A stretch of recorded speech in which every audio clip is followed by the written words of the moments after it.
Baik, kita lihat pertanyaannya. Assalamualaikum warahmatullahi wabarakatuh. Waalaikumsalam warahmatullahi wabarakatuh. Saya sudah berusaha untuk mengikuti program menghafal Al-Quran seperti yang Ustadz Adi ajarkan. Alhamdulillah, semoga Allah berikan pahala terbaik dari segala usaha yang telah Ibu sampaikan dan usahakan. Namun saya lamban dan sulit hafal serta mudah pula lupa. Baik, langkah apa lagi yang harus saya tempuh agar mudah hafal dan tidak mudah lupa? Terima kasih, semoga Ustaz keluarga senantiasa sehat walafiat. Dan semoga Anda pun diberikan lebih daripada apa yang Anda doakan kepada saya. Waalaikumsalam warahmatullahi wabarakatuh. Sifat hafal dengan lupa itu fitrah kehidupan. Saya mau bicara tentang lupa dulu ya. Lupa itu dibagi dua. Ada lupa yang sifatnya anugerah, ya. Anugerah untuk meringankan beban kehidupan kita, atau dalam konteks ibadah tertentu bahkan untuk menambah pahala. Ya, nanti kita bahas. Yang kedua, ada lupa yang dicela. Jadi kalau yang pertama ini sifatnya disyukuri, madah, itu kan dipuji. Yang kedua, dzam, ya mazmum, sesuatu yang dicela, yaitu lupa yang diakibatkan karena perbuatan-perbuatan maksiat. Ya ingat, perbuatan maksiat itu akan berdampak pada, mohon izin sekali, jauhnya hubungan kita dengan Allah atau melupakannya pada nilai-nilai kebaikan. Ya karena itu orang-orang yang bermaksiat itu, mohon maaf, seringkali lupa waktu sholat. Orang-orang yang penuh banyak maksiat lupa untuk baca Al-Quran. Sehingga dari sifat lupa ini jadi jauh dari sholat, jauh dari Al-Quran, jauh dari nilai-nilai kebaikan menurut syariat Islam dan sebagainya. Nah, ini yang dibawa dari maksiat. Ya. Kemudian ada lupa yang dipuji yang pertama tadi. Lupa yang dipuji ini terbagi pada dua bagian. Pertama, takhfiful haya, untuk meringankan aspek kehidupan. Jadi misalnya kalau kita diberikan oleh Allah sifat lupa dalam beberapa hal yang kiranya bisa meringankan beban kita, maka itu harus disyukuri. Ya, kita bersyukur. Bayangkan kalau semua manusia ingat terus, wah barangkali, mohon maaf itu ya, bisa jadi terganggu nanti jalan pikirannya. Jadi kena penyakit tertentu yang memberikan beban berat. Anda ingat dari mulai lahir sampai sekarang, ingat semua kejadian, gak bisa tidur Anda. Ya, berat bebannya. Karena itu beberapa bagian tertentu diberikan anugerah lupa oleh Allah Subhanahu wa taala untuk memberikan keringanan dalam kehidupan kita. Dan sifat lupa ini Masya Allah dalam beberapa hal kadang-kadang disimpan di bagian terdalam di memori kita. Nanti saat dibutuhkan, nah beberapa perjuangan-perjuangan kita itu bisa muncul kembali. Kadang diingatkan oleh sebuah kejadian atau yang lainnya dan hikmah-hikmah tertentu. Ya, lupa dalam bahasa Arab disebut dengan nisyan. Bahkan ada keterangan dari Ibnu Abbas radhiyallahu taala anhuma yang dikutip oleh Ibnu Manzur dalam kitabnya Lisanul Arab ketika menerangkan tentang nama manusia insan. Ya, summiyal insanu insanan li'annahu 'indama uhida ilaihi fanasiya. Nah, itu keterangan Ibnu Abbas radhiyallahu taala anhuma yang dikutip oleh Ibnu Manzur dalam kitabnya Lisanul Arab. Ya, kata Ibnu Abbas radhiyallahu taala anhuma, summiyal insanu insanan, insan, manusia diberi nama dengan insan, ya, li'annahu 'indama uhida ilaihi fanasiya. Itu seakar dengan kata nisyan. Ya, nisyan yaitu lupa, dari akar katanya nasia. Kenapa? Karena manusia itu ketika berkomitmen dengan Allah itu seringkali ada sifat lupanya. Ya, ada sifat lupanya. Ya, itu karena itulah diberi nama dengan insan, ada korelasi dengan nisyan, ya kan? Nasia itu lupa, saya lupa, nasi itu. Kita lupa, nasina.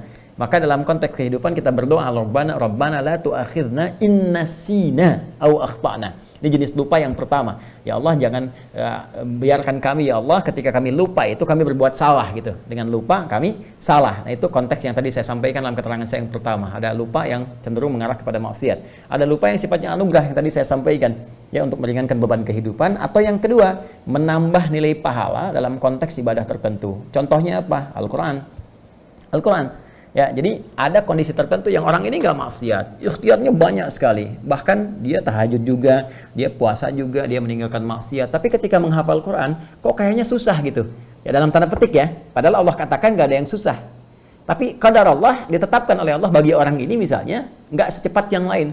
Orang lain misalnya dalam 10 menit hafal 1 halaman, orang ini sudah 1 jam belum hafal. Bahkan 10 jam masih terlambat-lambat. Ya, ada yang pindah lupa sebelumnya misalnya kan. Apa di antara hikmahnya? Ternyata di antara hikmahnya itu rahmat Allah Subhanahu wa taala, di antaranya untuk memberikan tambahan pahala kepadanya dengan mengulang apa yang telah dia tadi usahakan untuk dihafal. Jadi makanya menghafal Quran itu sering saya katakan bukan berapa banyak hafalan yang dikumpulkan, bukan berapa juz yang telah dihafalkan, tapi berapa banyak ikhtiar kita untuk menghadirkan Quran itu hadir dalam jiwa kita, ya, berdasarkan kemampuan usaha kita. Jadi yang dilihat oleh Allah, yang dinilai itu adalah ikhtiarnya, bukan berapa juz yang telah dihafalkan. Ya, kalau berapa juz yang telah kumpul itu yang menjadi pahala, rugi kita. rugi. Tapi betapa adilnya Allah memberikan ikhtiar manusia sebagai ukuran pemberian pahala kepadanya. Karena itu kalimat nabinya jelas mengatakan, ya, man qara'al Qur'ana, ya, man qara'a kitaballahi, siapa yang membacakan kitabullah subhanahu wa ta'ala, membacakan Al-Qur'an. Bahkan redaksinya tegas mengatakan man qara'a harfan min kitabillah. Ya, Nabi menyampaikan man qara'a harfan min kitabillahi, siapa yang membacakan satu huruf dari kitabullah, ya, falahu asyru hasanat, dia mendapatkan 10 kebaikan padanannya. Satu huruf sama dengan 10. Walam aqul alif lam mim harfun. Ya, dan saya tidak katakan kata Nabi alif lam mim satu huruf, walakin alifun harfun, lamun harfun, mimun harfun, wa likulli harfin asyru hasanat. Tapi alifnya satu huruf, lamnya satu huruf, mimnya satu huruf, setiap hurufnya 10 kebaikan. Nah, sekarang Anda ambil dari rumus ini, ya, terapkan dalam kehidupan kita. Bagaimana seseorang yang ketika dia mencoba menghafalkan satu ayat saja, dzalikal kitabu la raiba fihi hudal lil muttaqin. Dalam perjuangan dia, mustahil ada orang misalnya secara umumnya sekali membacakan itu, misalnya pada umumnya, ya, saya tidak mengatakan kekhususan pada orang tertentu. Secara umum dia bacakan sekali langsung selesai, hafal, tertanam kuat. Tidak. Fitrah hafalan itu kalau ingin kuat tertanam, itu dia akan ulang-ulang. Maka orang yang membacakan ayat kedua di Al-Baqarah ini, ya, mulanya dia bisa memulai dengan kalimat seperti ini misalnya bacaannya. Dzalikal kitabu, dzalikal kitabu, dzalikal kitabu, la raiba fi, la raiba fi, la raiba fi, dzalikal kitabu la raiba fi, dzalikal kitabu la raiba fi, dzalikal kitabu la raiba fi. Hudal lil muttaqin, hudal lil muttaqin, hudal lil muttaqin, dzalikal kitab, dzalikal kitabu la raiba fi, hudal lil muttaqin, dzalikal kitabu la raiba fi, hudal lil muttaqin, dzalikal kitabu la raiba fi, hudal lil muttaqin. Saya tanya pada Anda, berapa huruf yang telah saya bacakan? Hitung. Nah, berapa huruf yang telah saya bacakan? Ya. Saya ingin mengatakan kalikan dengan pengulangan yang telah tadi saya bacakan. Karena bacaannya siapa yang baca satu huruf? Saya kan baca berulang-ulang tadi. Mengulang itu kan membaca lagi. Jadi ada orang yang diinginkan oleh Allah Subhanahu wa taala melimpah dulu pahala kepadanya. Kata Allah, urusan hafal Quran nanti gampang, ya. Bagi Allah itu mudah, begitu dimudahkan menghafal semudah-mudahnya. Mungkin sekarang berjuang 1 bulan, 2 bulan sulit, tiba-tiba bisa terjadi dalam sebulan berikutnya bisa 30 juz hafal. Kalau Allah berkehendak untuk memudahkan. Ya, tapi ada sesuatu hikmah yang besar yang Allah ingin anugerahkan. Ya, kadang-kadang limpahkan dulu pahalanya. Bukankah semakin banyak pahala, semakin peluang mendapat rahmat Allah itu tinggi, paling minimal nutup dosa. Ya kan?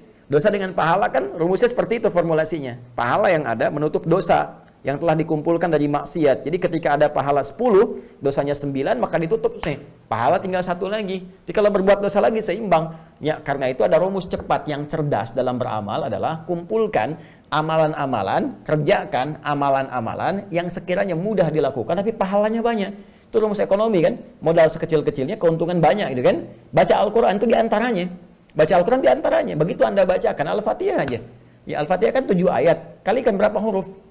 Ya, 17 kali baca dalam sehari. Itu berapa pahala dikumpulkan? Kalikan 10 lagi. Paling minimal. Nah, jadi ketika Anda menghafalkan Al-Quran, berita baiknya adalah pahami dulu rumusnya. Saya sering katakan dari awal sejak kita mengaji, kalau kita paham rumusnya, semua kita syukuri. Ya, maka rumus cepatnya sekali lagi, ingat Allah melihat pada prosesnya, pada ikhtiarnya, bukan berapa banyak yang telah kita hafalkan. Ya, nanti setelah itu terjadi, Allah berikan kemudahan kepada kita semua. Walladzi yatata'ta wa huwa syaqqun 'alaihi falahu ajran. Ya, siapa yang berusaha semaksimal mungkin, tidak pernah putus asa, dia berusaha walaupun terbata-bata mulai menghafalkannya, mengucapkan hurufnya misalnya, maka diberikan 2 pahala, 2 kali lipat bahkan, Allahu Akbar, 2 kali lipat. Diapresiasi kesungguhannya, Masya Allah, ini ada yang 60 tahun, saya lihat ada yang bahkan 70 tahun itu kan, ada yang lebih daripada itu masih berusaha menghafal. Ini sangat luar biasa. Sementara orang melalaikan kehidupan akhiratnya, banyak pesta pora, banyak macam-macam, Anda kembali kepada Allah. Ya, dengan mendalami kitabnya, firmannya, ini sangat luar biasa. Dan berapa pahala yang dikumpulkan. Dan kita tidak tahu kapan kita berpulang pada Allah Subhanahu wa taala. Jadi syukuri nikmat itu dan bawa kepada semangat, jangan putus asa. Ya, dalam konteks kita menghafal, bismillah, teruskan sampai dalam keadaan kita pulang kepada Allah dalam sedang berinteraksi dengan Al-Qur'an. Wallahu taala a'lam bissawab.